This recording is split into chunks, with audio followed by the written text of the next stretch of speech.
জন্মগত প্রতিবন্ধী বলে জন্মের পরেই ফেলে রেখে গেছেন বাবা, আর ক্যান্সার কাড়ল সংগ্রামী মায়ের প্রাণ।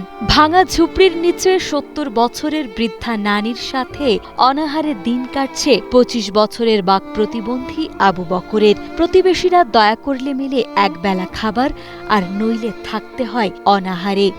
এখন আর দুনিয়ায় কেউ নেই, আমাকে বাঁচার কোনো লাইন নেই, আমাকে কেউ সাথে গেলেও যায় না। মাথার উপর ভাঙা চাল, সামান্য বৃষ্টিতেই চারিদিক দিয়ে পানি পড়ে ভেসে যায় ঘরের ভেতর।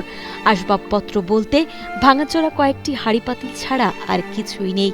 এই ভাঙা ঘরেই ৭০ ঊর্ধ্ব বৃদ্ধা নানি সোফান বিবির আশ্রয়ে অনাহারে অর্ধাহারে দিন কাটছে অসহায় এই যুবকের। পাটের চামড়া ধরিতে কইতে ওই কারা দেখছিস তোর, যা গোস্ত দিয়ে এই দিবেন, গোস্ত তো কইতে পার না, কইতে এই দিবেন, এরকম করে আইনি খাইস। আমার তো কষ্টতে ওসব শুনলে আমার কান্না আসে। মাটা বেশি ছিল, তাই একটু লোকের ধরে তাই নি খাওয়াইছি। এখন আর দুনিয়ায় কেউ নেই, একটু তাকাবে। সাতক্ষীরা সদর উপজেলার ধুলিহর ইউনিয়নের বেড়বাড়ি গ্রামের বাসিন্দা আবু বকর সিদ্দিক। প্রতিবন্ধী হওয়ার অপরাধে তার মাকে তালাক দিয়ে চলে যান তার বাবা। এরপর গর্ভধারিণী মা হাসিনা খাতুন তাকে নিয়ে চলে আসেন বাবার বাড়িতে। সেখানে দীর্ঘ ২৩ বছর মাঠে ঘাটে হাড়ভাঙা খাটুনি খেটে প্রতিবন্ধী ছেলে আর বৃদ্ধা মাকে বুকে আগলে রেখেছিলেন তিনি। কিন্তু ২ বছর আগে ক্যান্সারের নির্মম থাবায় বিনা চিকিৎসায় না ফেরার দেশে পাড়ি জমান সেই সংগ্রামী মা। মায়ের মৃত্যুর সঙ্গে যেন পরিবারটির মাথার উপর থেকে শেষ আশ্রয়টুকুও সরে যায়। শুরু হয় বেঁচে থাকার এক কঠিন লড়াই। এই যে বৃদ্ধা সোনাবান বিবি, ইনি একেবারে খুবই অসহায়। এনার একটা ছেলে আছে, তার মতো সে ইয়ে করে খায়।